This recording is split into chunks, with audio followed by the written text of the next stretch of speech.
Assalamualaikum warahmatullahi wabarakatuh. Kan mahasiswa kembali berjumpa kita dalam mata kuliah hukum perlindungan konsumen. Pada kesempatan hari ini kita akan membahas tentang tinjauan umum tanggung jawab produk. Ya. Nah, pengertian tanggung jawab produk dapat diartikan produk secara umum diartikan sebagai barang yang secara nyata dapat dilihat ya, dan dipegang baik yang bergerak maupun tidak bergerak. Namun dalam kaitannya dengan masalah tanggung jawab produsen, product liability, produk bukan hanya berupa tangible goods, tetapi juga termasuk yang bersifat intangible ya. Tanggung jawab produk atau tanggung gugat produk merupakan istilah yang diterjemahkan dari produk liability. Tanggung jawab produk juga mengacu pada tanggung jawab produsen yang dalam istilah bahasa Jermannya disebut Produzentenhaftung. Produk liability sering diistilahkan dengan tanggung jawab produk cacat, tanggung jawab produk atau tanggung jawab produsen. Dalam Undang-Undang Perlindungan Konsumen, istilah tanggung jawab produk tidak dikenal. Yang ada adalah tanggung jawab pelaku usaha. NE Elgra dan HR HWR Gokel memberikan definisi ya, product liability, produk tenansvaardigheid ya, sebagai tanggung jawab pemilik pabrik untuk barang-barang yang dihasilkannya, misalnya yang berhubungan dengan kesehatan pembeli, pemakai, ya, dalam kurung konsumen atau keamanan dari produk itu sendiri. Tanggung jawab produk, suatu tanggung jawab secara hukum dari orang atau badan yang menghasilkan suatu produk. Produser, manufaktur, dan orang atau badan yang menghasilkan suatu produk. Prosesor atau assembler, atau dari orang atau badan yang menjual atau mendistribusikan ya, seller, distributor produk tersebut.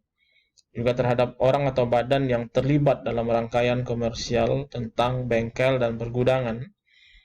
Demikian juga para agen dan pekerja dari badan-badan usaha tersebut.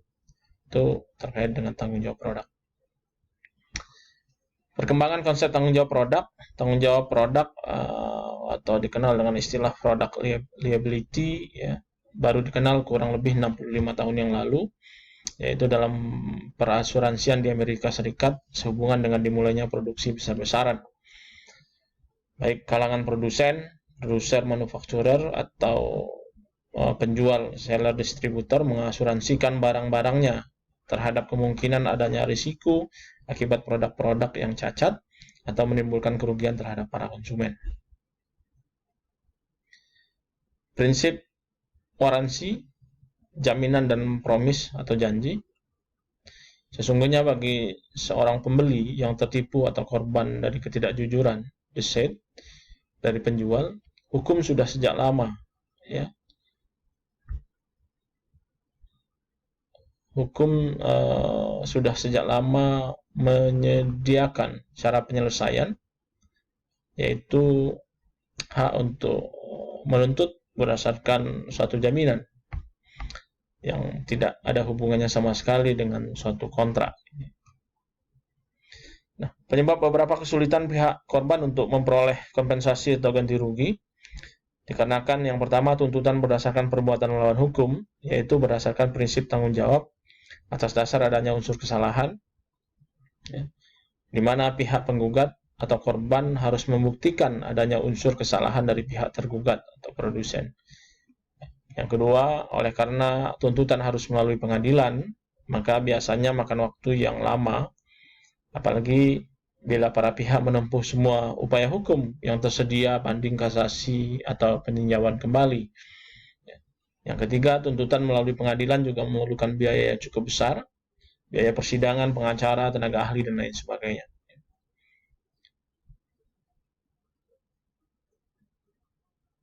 Alasan-alasan diterapkannya prinsip tanggung jawab mutlak adalah sebagai berikut. Satu, di antara korban atau konsumen di satu pihak dan produsen di pihak lain Beban kerugian risiko seharusnya itu ditanggung oleh pihak yang memproduksi. Yang kedua, dengan menempatkan mengedarkan barang di pasaran, berarti produsen menjamin bahwa barang-barang tersebut aman. Ya. Yang ketiga, sebenarnya tanpa menerapkan prinsip tanggung jawab mutlak, produsen yang melakukan kesalahan tersebut dapat dituntut melalui proses penuntutan yang beruntun. Alasan-alasan lain yang memperkuat prinsip liability tersebut didasarkan pada social climate theory.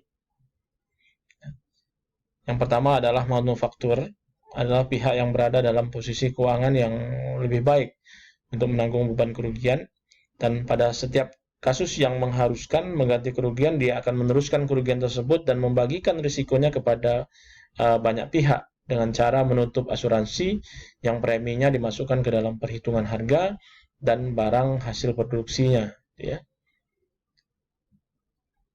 Yang kedua, terdapat kesulitan dalam membuktikan adanya unsur kesalahan dalam suatu proses manufacturing yang demikian kompleks pada perusahaan besar, ya, bagi seseorang konsumen atau korban atau penggugat secara individu.